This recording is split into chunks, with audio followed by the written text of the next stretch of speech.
Oke, Assalamualaikum warahmatullahi wabarakatuh. Senin per 27 November. Jadi ini masih ada pagi, ini sudah melewat jam berapa? Setengah 8. Ternyata ada ajakan mendadak dari tim Mas Bastian.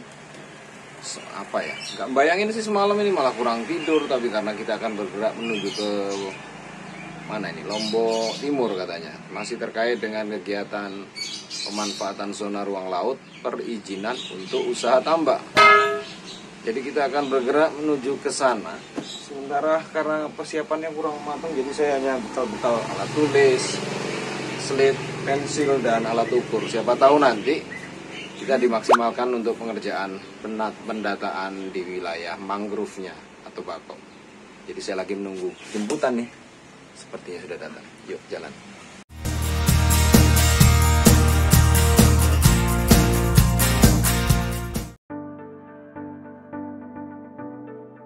Dan segera perjalanan ini dimulai.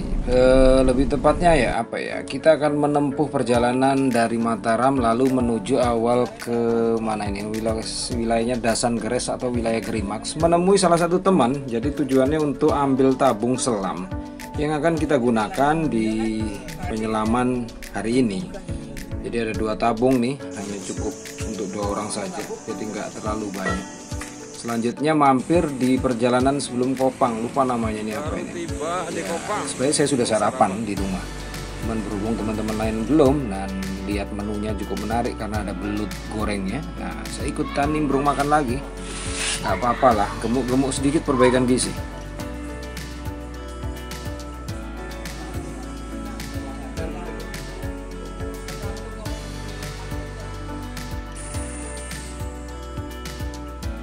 Dan pendukung gitu.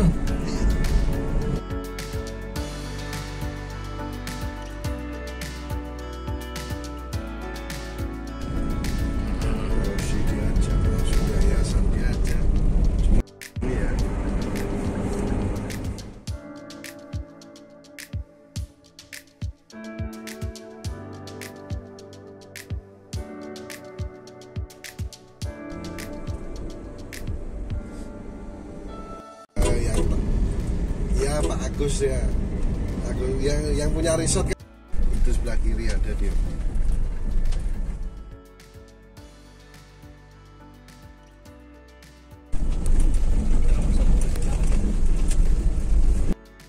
Tidak pernah ketemu di sini, makanya membingungkan dia. Apa karena iPhone toh yang bisa? Besar tambaknya mas. Besar tambaknya mas. Oke bro, jadi kita sudah sampai lokasinya di apa ini? Kalau nama sekitar sini sih dusunnya Kukuk Pedek ya.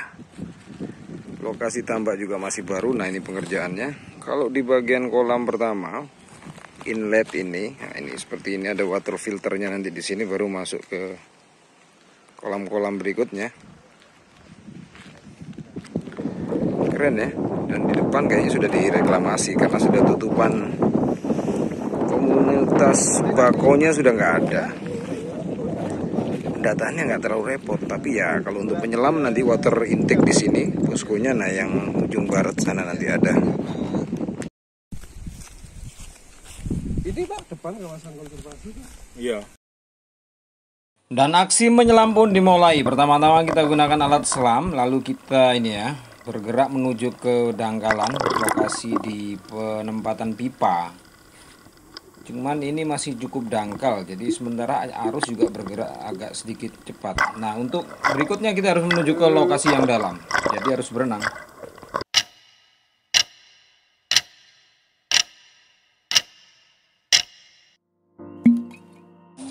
Dan proses transeks atau kegiatan observasi bawah laut pun dilakukan. Seperti ini kondisi dari penempatan pipanya yang ada.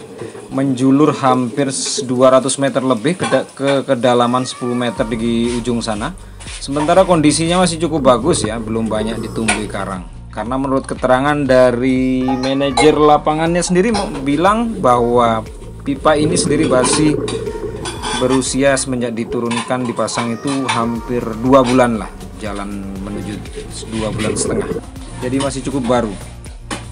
Dan ini yang bisa disaksikan adalah ikan apa ini ya, Scorpionidae atau kelompok lepu ya, lepu ayam. yang berumbai-rumbai tapi juga bisa menyengat.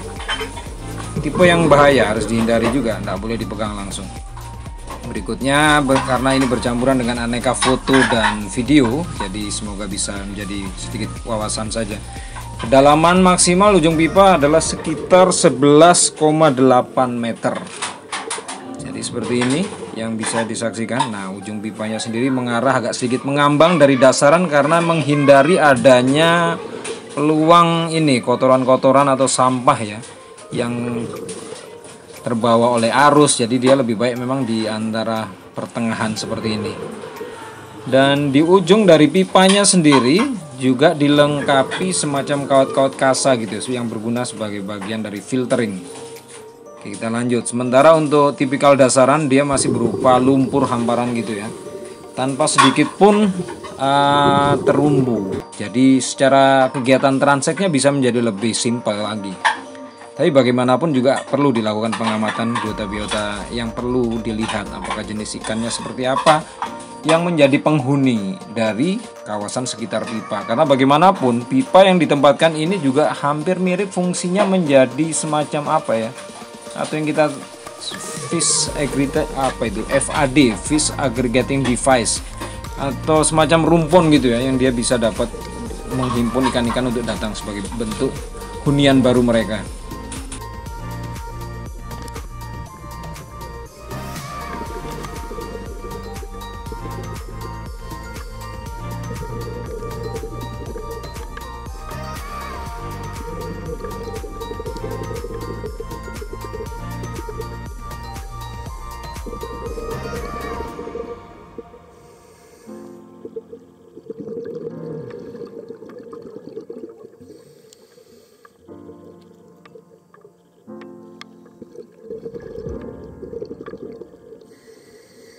Dan di titik ini kita berada di kedalaman sekitar pertengahan ya, antara 5 atau 6 meter. Jadi penyelamannya dilakukan dari ujung pipa yang tadi sudah dalam 10 meter, 8. Lalu kita bergerak menuju ke pinggir, ke wilayah dangkalnya.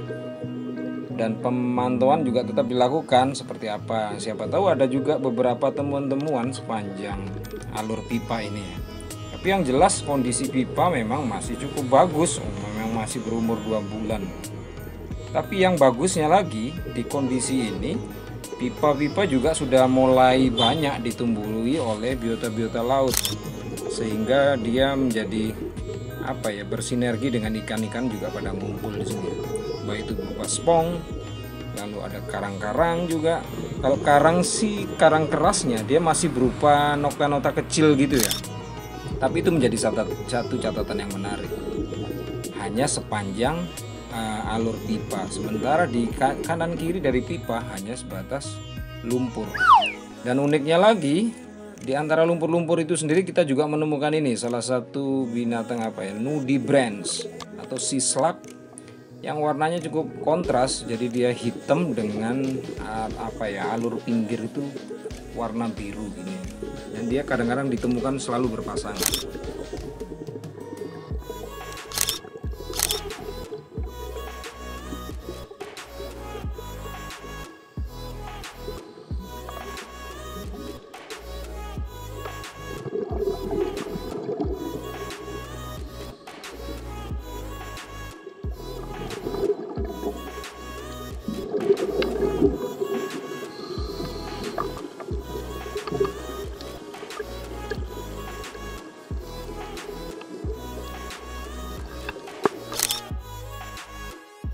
Berikutnya adalah segerombolan ikan yang juga wajib diwaspadai oleh pemancing maupun penyelam ya, atau yang kita kenal dengan catfish, yang berarti ikan lele laut ya, sejenis sembilang kalau di laut kita ya.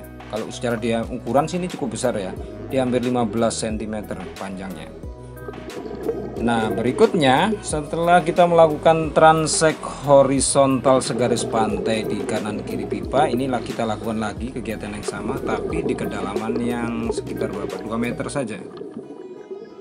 Sebenarnya sih cukup simpel kalau dilakukan dengan teknik apa ya, rapid gitu ya, sistem cepat, karena kondisi terumbu karang nggak ada, hanya berupa pasir hitam dengan lapisan layer-layer tipis karena memang dekat muara, jadi ya sedikit lumpur, tapi dia lebih ke apa ya, partikel tanah yang terlarut seperti itu. Nah, ini Ini yang saya lakukan hanya mencari biota-biota tertentu seperti kerang yang ada di sekitarnya. Dibalik lagi segerombolan catfish tadi. Nah, kalau yang coklat-coklat ini yang kelihatan ini gerombolan juga, ini adalah cardinal fish. Itu dikenal dengan apa ya? Seperti cardinal, apogon fish. Seperti itu. Oke, kita lanjutkan kegiatannya.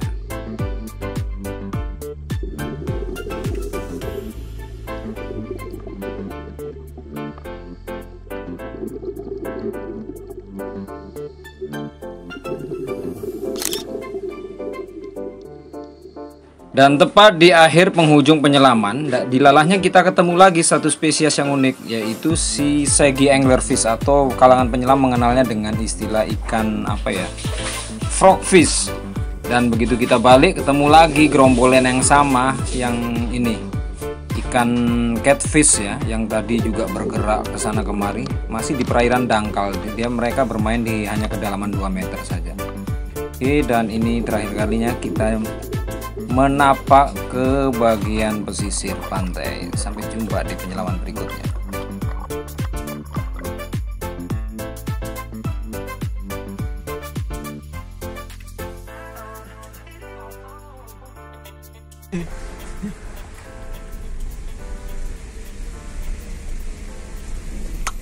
Oke, ini kita sekarang ada di bagian posko dari perusahaan, masih berupa ini ya.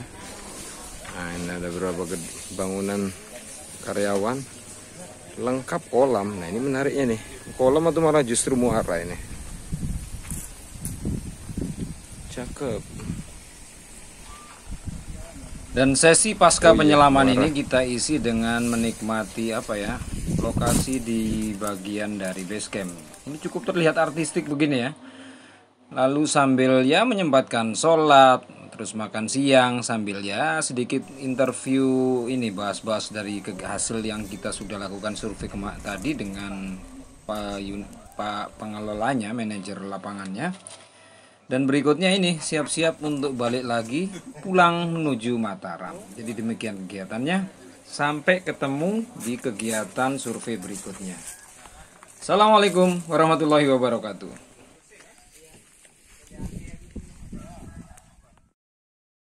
Ada songgok bukan topi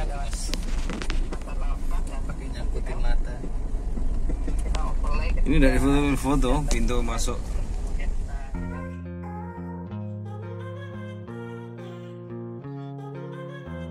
Soseknya dulu tuh ya.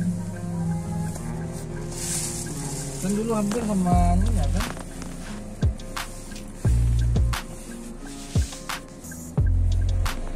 Fasilitas umum berupa lapangan, terus apa lagi? Tempat ibadah. Masjid.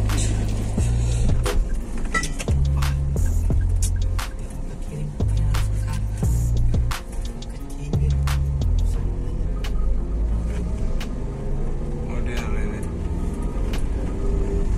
Ke apa namanya? Tak kalau.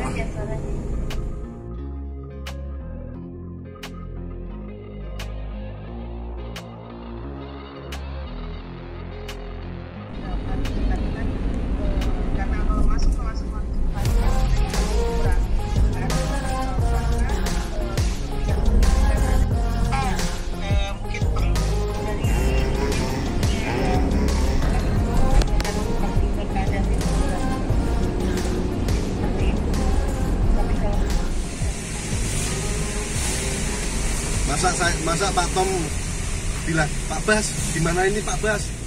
Nah teman-teman, ini perjalanan balik dari wilayah Lombok Utara. Tepatnya tadi kita kerja di wilayah mana tadi ya? Masih wilayah Belanting atau apa itu? Jadi perjalanan pasca penyelaman di sana dalam kondisi cuaca panas terik, pesisir ya.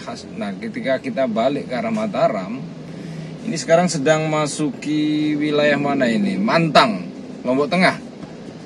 Hujan deras tadi, mulainya sih kayaknya dari wilayah mana tadi itu, di Lombok Timur tadi ya, hingga Lombok Tengah ini hujan deras. Nah nggak tahu nanti sampai Mataram seperti apa. Jadi perjalanannya ini cuma sehari aja kegiatan survei terkait tadi. Saya sempat nyelam ya, sementara karena kita 3 personil, saya dengan Basir untuk urusan nyelam. Nah sementara yang Pimpronya ini si Mas Bastian sendiri turun untuk kegiatan pemantauan ekosistem mangrove-nya gitu. Nah, tempat yang tadi bisa dikatakan masih baru dan ya itu perizinan, bahkan pemasangan pipanya sendiri baru ditempatkan sekitar baru antara 2 atau 3 bulan, tapi secara perkembangannya dia cukup baik ya. Kawasan memang perairannya cukup sehat, bahkan beberapa rekrutmen karang yang menempel di bagian pemberat pipa itu sendiri sudah mulai tumbuh, bahkan ikan-ikannya juga cukup banyak. Bisa kalian saksikan nanti di video penyertanya yang sebelumnya tentu saja. Oke, ini kita beli gorengan dulu untuk menghangatkan perut, lalu lanjut lagi perjalanan ke Mataram tuh. Wah itu, yuk. Enakmu. Tapi kan dia lagi macet. Tahu kan lagi proses pengajuan.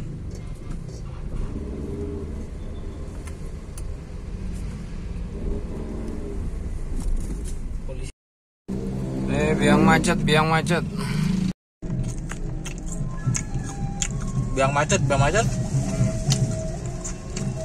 Mas Pak, fokus sama penyalipan Pak.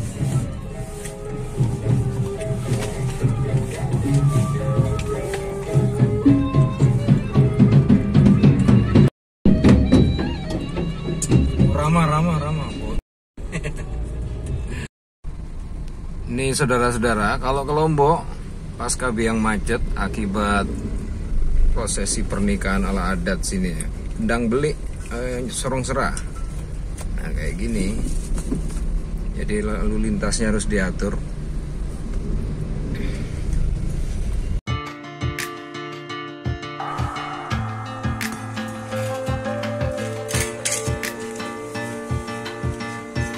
Assalamualaikum.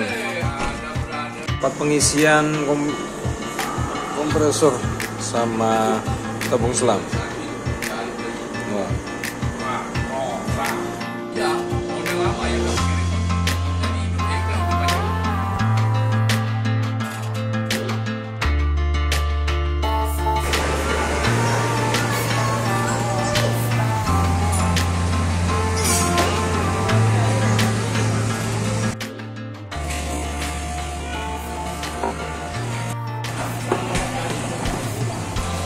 Itu apa itu? Air minum. Bakso daging. Terus Besarnya Bang, apa? nggak tahu, makanya tak pikir tetelan-tetelan kecil gitu loh.